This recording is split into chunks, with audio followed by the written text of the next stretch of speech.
salida. Al final, como alguna otra vez, vamos a terminar. ¿Qué?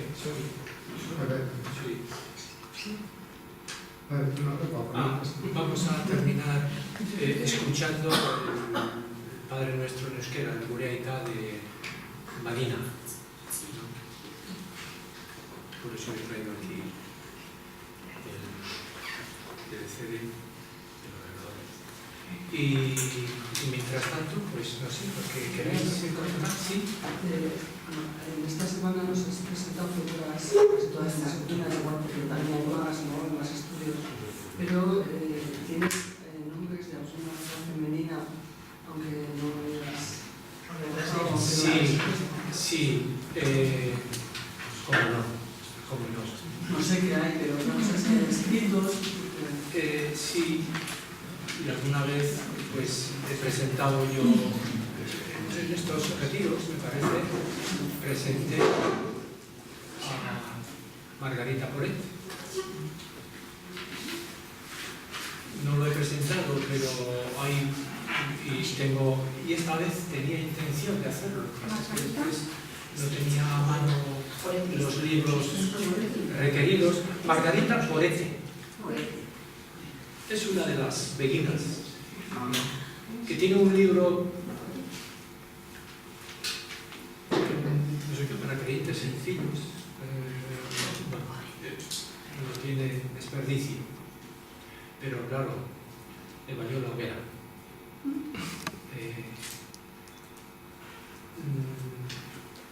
Hadewich de Amberes es otra de las beguinas.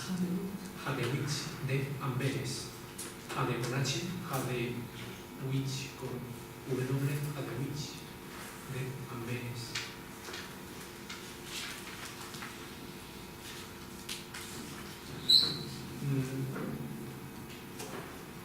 Hildegarda de Bingen me parece que es una mujer que hay que conocer, y sus poemas, sobre todo sus poemas.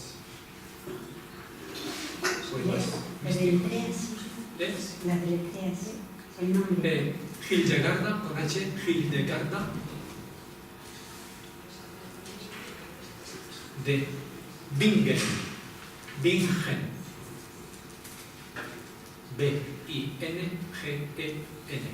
Bingen, Hildegarda de Bingen, una benedictina que fue abadesa, entre otras muchas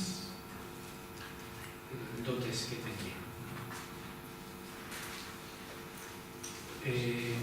Santa Teresa de Jesús, por supuesto. Y después Juliana de Norwich, no es de las beguinas, pero es más o menos de la época, siglo XIV, inglesa.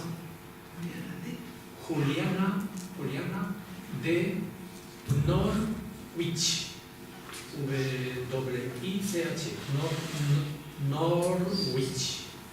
Norwich es una localidad allá por Camden.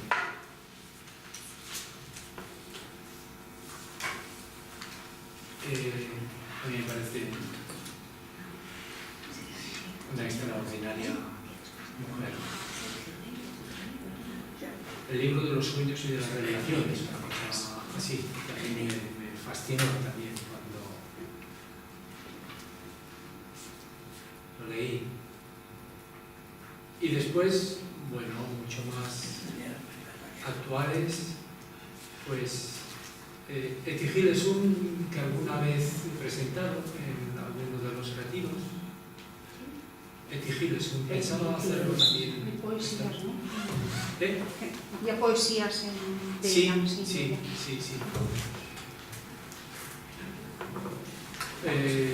Eti, dos T's y Y al final, Eti. Gilesum con H, dos L's y M al final. Gilesum. Podía.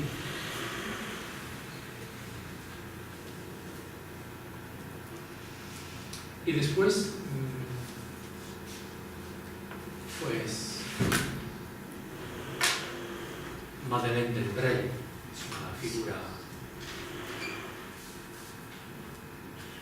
Madeleine del Brel, ¿cómo suena? Del Brel.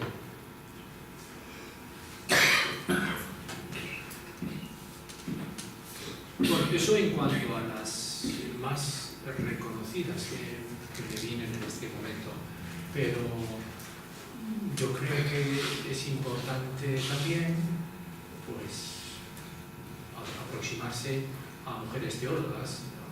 Ivone Guevara, Elizabeth Schussler Fiorenza, no es fácil de leer. Ivone Guevara es mucho más sabrosa de leer. Y bueno, después las que conocemos cerca.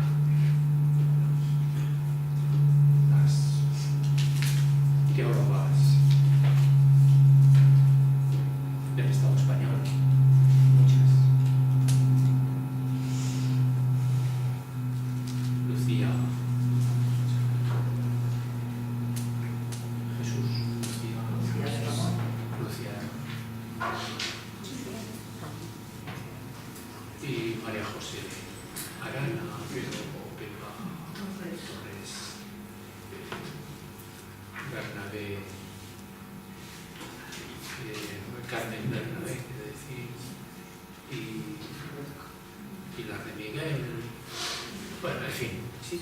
A mí una teóloga que me gusta muchísimo es Joan Chittister. Ah, sí, eso es. Sí. Es una maravilla. Sí. Y otra que como teóloga a mí me gusta mucho, Delio, no sé qué, Delio. Tiene unos libros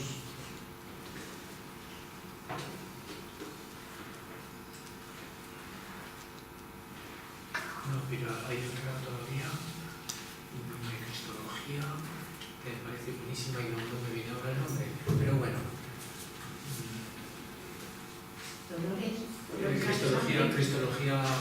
Cristología para hoy. ¿Perdón? Dolores Alessandri. Dolores Alessandri, ¿cómo no?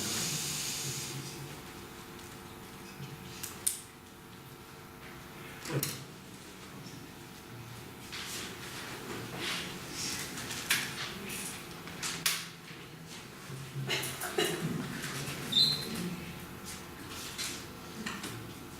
Si esto se repite, yo no sé.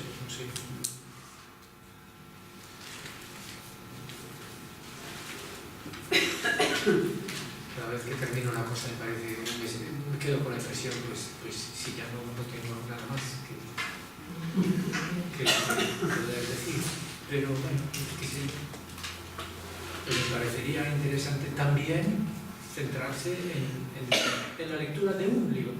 Una semana de espiritualidad centrada en un libro, ya sea de Juliana de Norwich, que hay que actualizar también, porque del siglo XIV a hoy no se pasa así sin solución de continuidad de algún tipo. No, pues. Pero las intuiciones innovadoras de su tiempo hay que prolongarlas en el nuestro para que sigan siendo lo que fueron, es decir, innovadoras y actuales.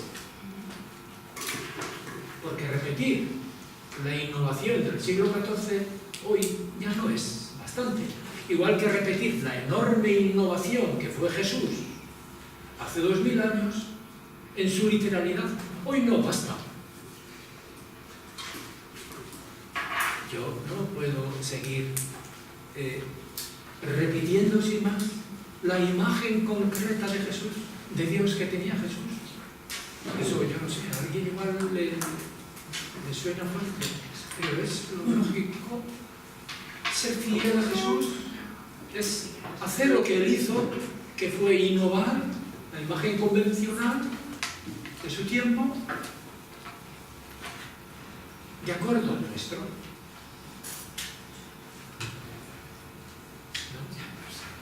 Y así con todos los aspectos de Jesús, precisamente dejándonos llevar por el espíritu que le inspiraba.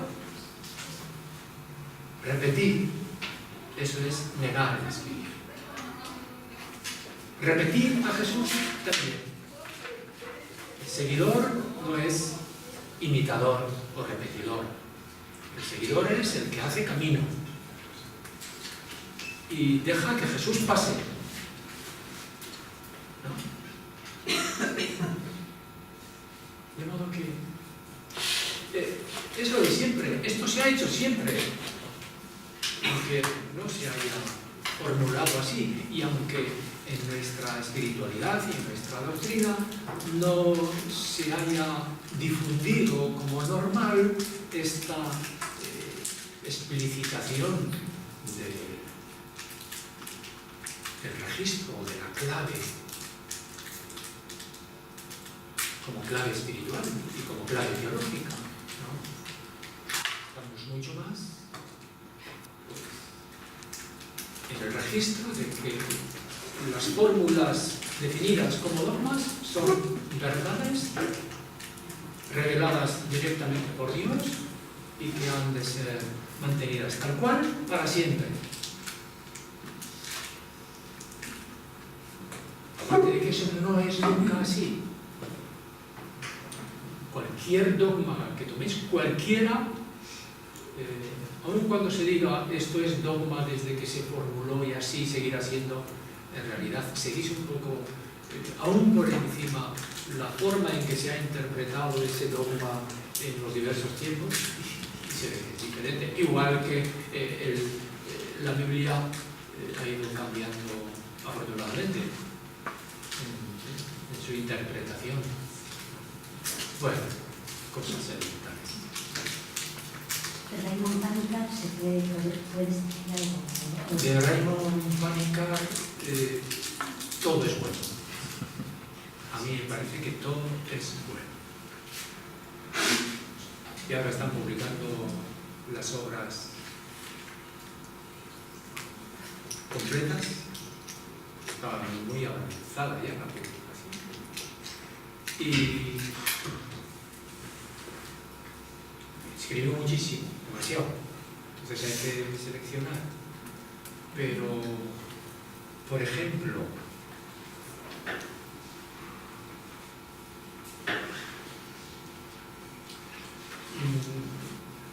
es entrar bueno, igual demasiado en hueso duro, pero la plenitud humana, que es su cristología.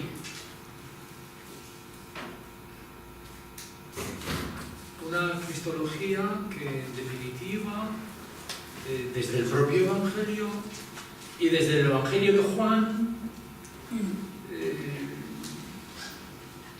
desarrolla eso de que Jesús es Cristo, pero Cristo es más que Jesús.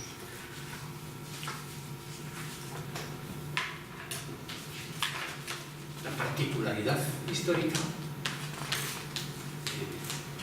anticipa y encarna el misterio de Cristo, pero el misterio de Cristo trasciende, desborda toda particularidad histórica. Pero Panikkar insiste en que una y otra vez Jesús puede decir con toda razón: yo soy. Palabras que pronuncia el innombrable, el zarza ardiente, ¿no? Y que Jesús hace suyas. Panikkar dice: pero tú también puedes decir yo soy. Que lo mismo nos decía también el maestro Eckhart y Thomas Merton. Bueno, Panikkar. Otro libro que da una clave, no es fácil de leer, es muy densa, es de la mística, o los títulos de la mística, pero no sé si no está la palabra vida en el título, de la mística. En todo caso, en ese libro la idea central es que la mística es la vida y punto. Con religión, sin religión. ¿Eso de quién es? Sí, estamos hablando de Pánica. Sí. Bueno, y ideas básicas de Pánica, pues es el diálogo interreligioso, diálogo que ha de ser intrarreligioso, en el interior de uno y en el interior de la propia religión se abre espacio para el diálogo con otra religión. Y que son lenguajes distintos, como las montañas son distintas, como dos árboles iguales no hay, pero no se puede decir que uno sea mejor que otro.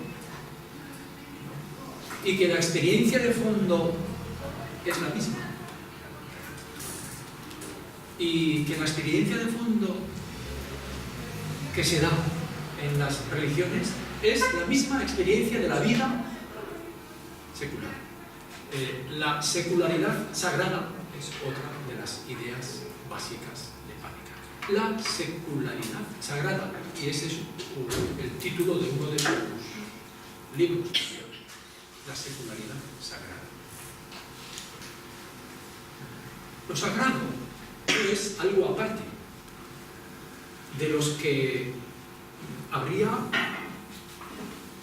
unos representantes o responsables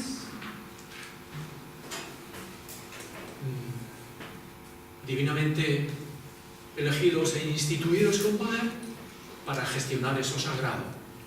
Verdades, lugares, ritos. No. Lo sagrado es abrimos los ojos y vemos todo.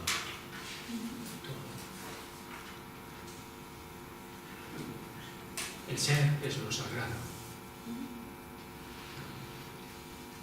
Como lo eterno es el tiempo, en el tiempo. El concepto de tempiternidad.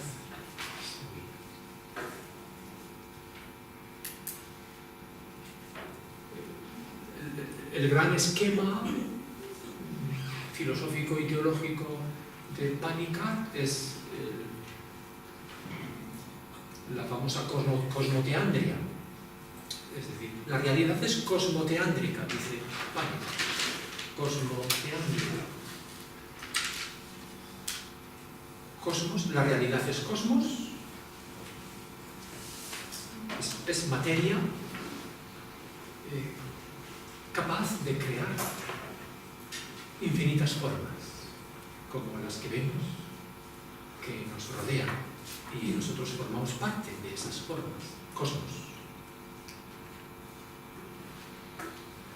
La realidad es también Theos, cosmoteos, Theos. La realidad es divina.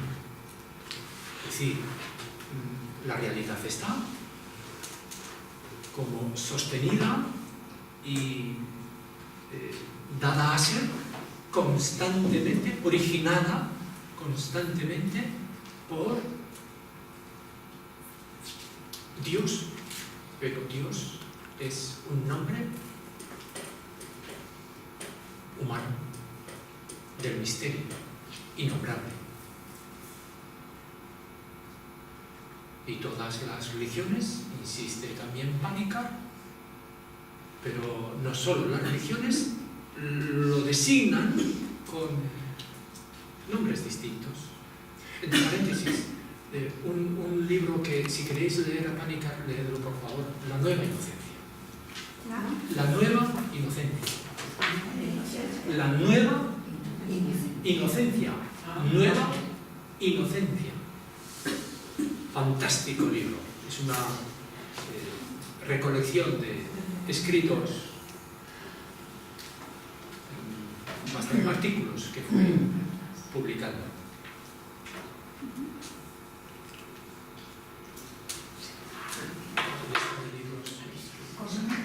La experiencia de Dios, un librito pequeño, la experiencia de Dios, donde viene a desarrollar la idea tan sencilla y tan propia también de Panikkar. La experiencia de Dios no es una experiencia entre otras experiencias, es la experiencia de la vida. Punto. Cuando comes, estás haciendo experiencia de Dios. Cuando te relacionas, estás haciendo experiencia de Dios. Tu sexualidad es experiencia de Dios. El caminar es experiencia de Dios. Respirar es experiencia de Dios.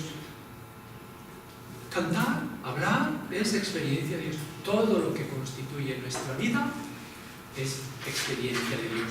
No es que nosotros vivimos y además de vez en cuando o alguna vez nos puede ocurrir que tengamos experiencia de Dios. No. Eso sería un Dios venido de la estratosfera que se encuentra con nosotros alguna vez por azar o por voluntad divina.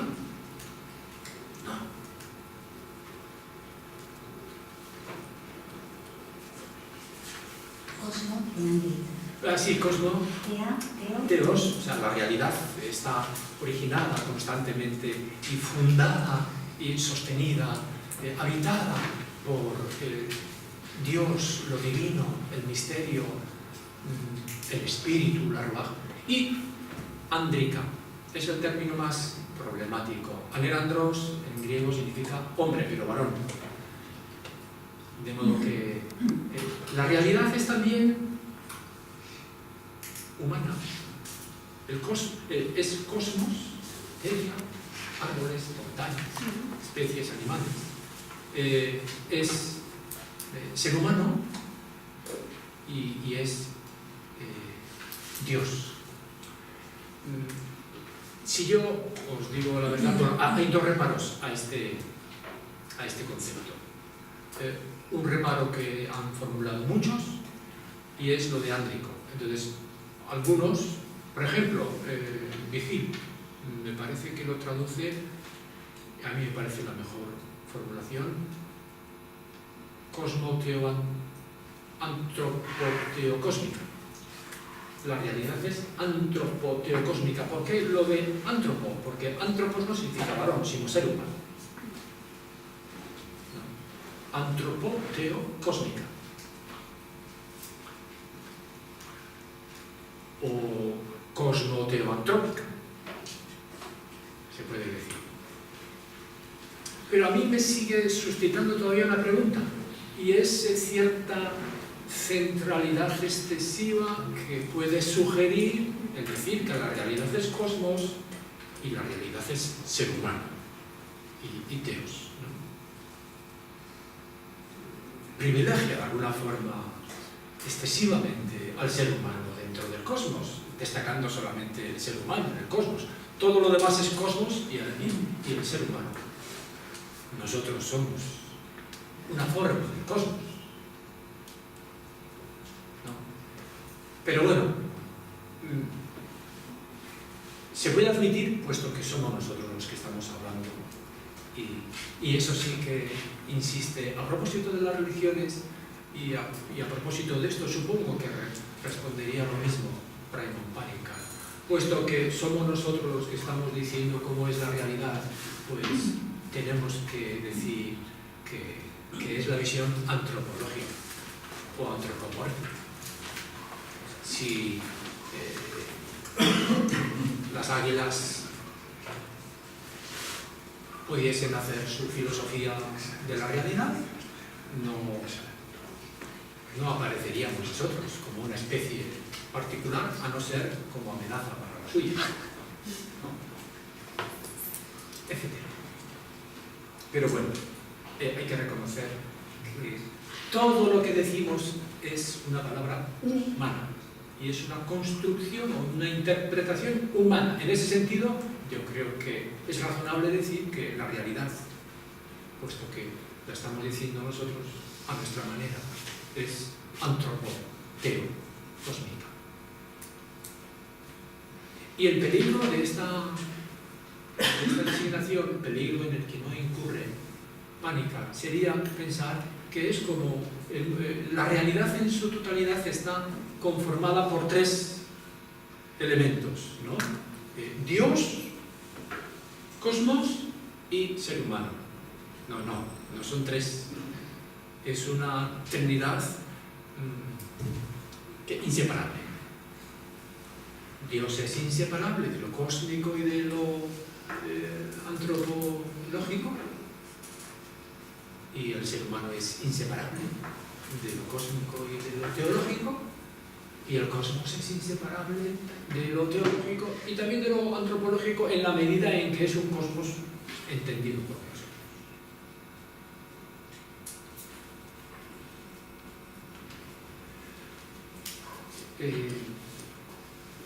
Bueno, pues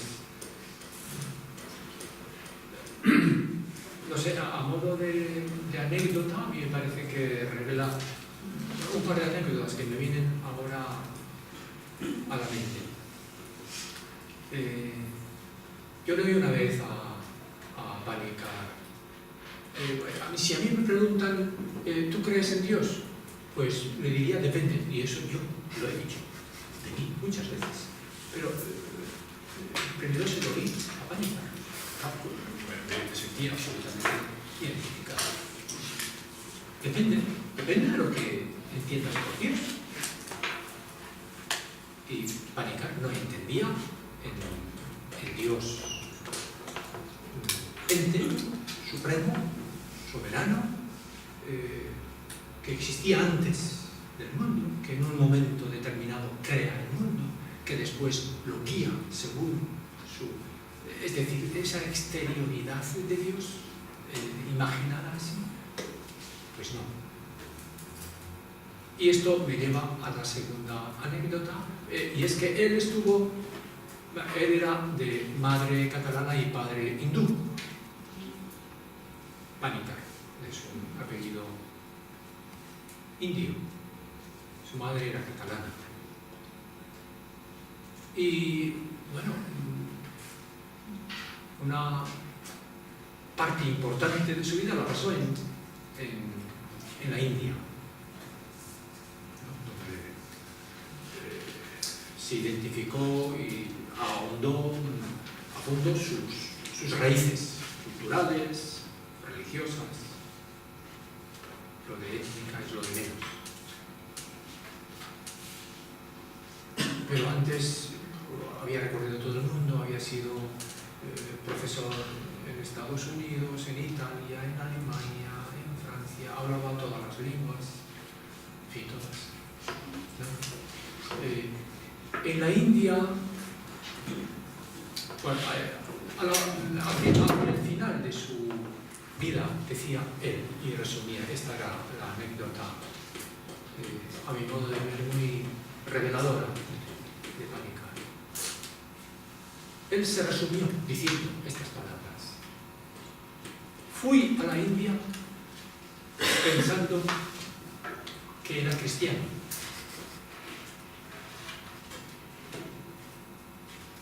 Allí me di cuenta de que era hindú. Y volví de la India siendo budista, sin dejar de ser cristiano.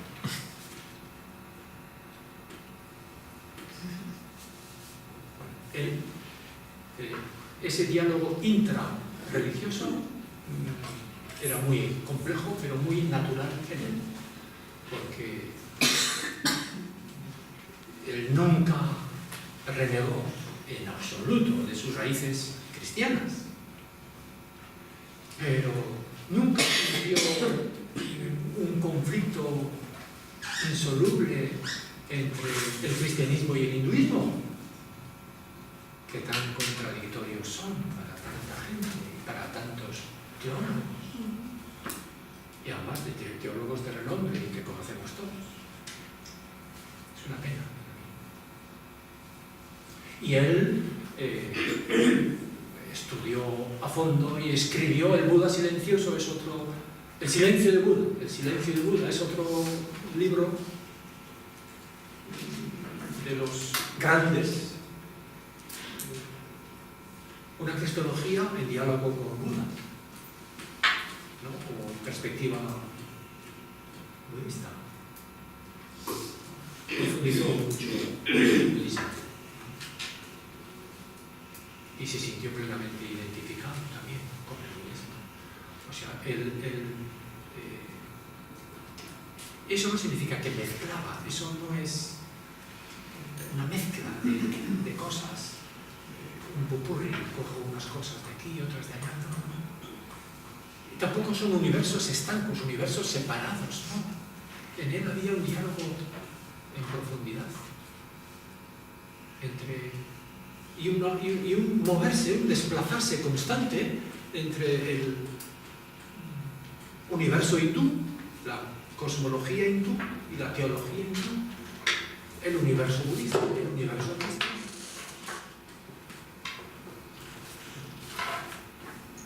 Y cada uno de esos universos es particular, o sea, es universal, puede abrirse al universal, pero la lengua siempre es particular. Todo el lenguaje es particular.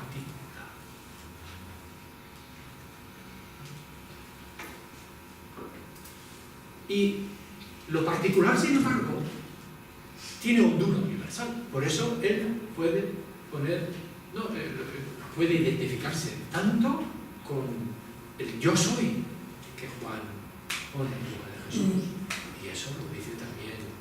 Jesús es yo soy. Jesús es Dios. Lo dice así. Pero dice, bueno, lo equivalente, es otra de las categorías importantes de Pánica, la equivalencia homeomórfica. En otras, por ejemplo, en el hinduismo o incluso en el budismo, hay categorías equivalentes, categorías distintas, pero que desempeñan una función análoga o equivalente. Por ejemplo, nosotros decimos, Jesús es el Hijo de Dios, Jesús es la encarnación de Dios. Bueno, pero él dice, para un budista, Buda es la encarnación máxima de la modeidad, pero la modeidad es la naturaleza de todos los seres.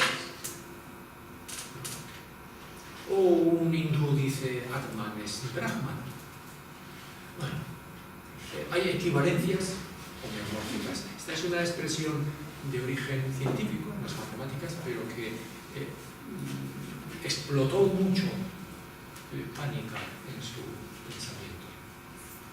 Son culturas distintas, religiones distintas, por lo tanto tenemos categorías distintas, dogmas o creencias distintas, pero bueno, muchas, si no todas, las categorías y creencias y imágenes tienen su equivalente más o menos, no igual, es distinto, pero desempeña una función equivalente en otra cultura, en otra lengua, en otra religión. Bueno.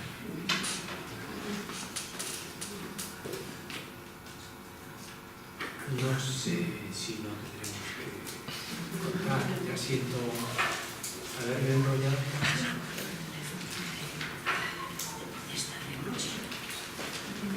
Una ultimísima... No sé si alguien...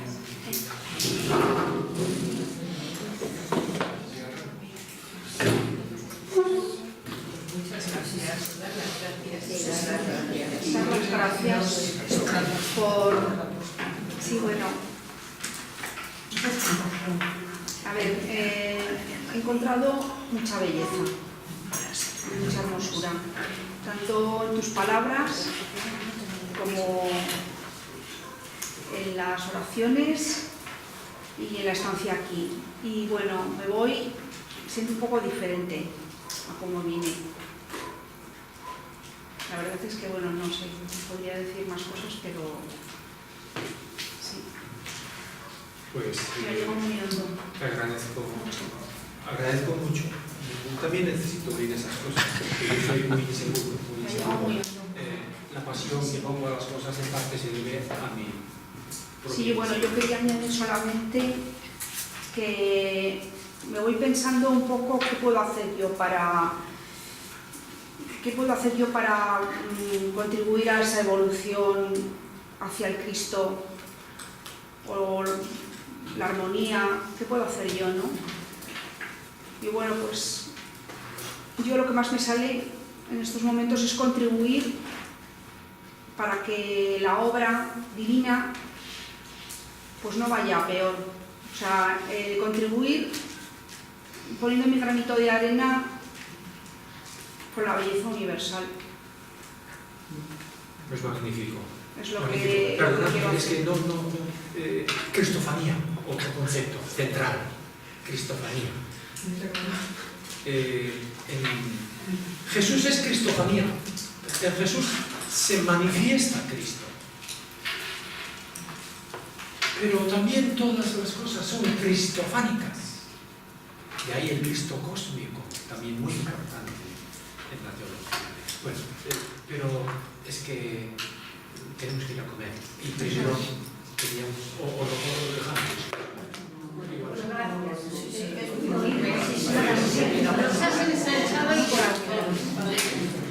Gracias.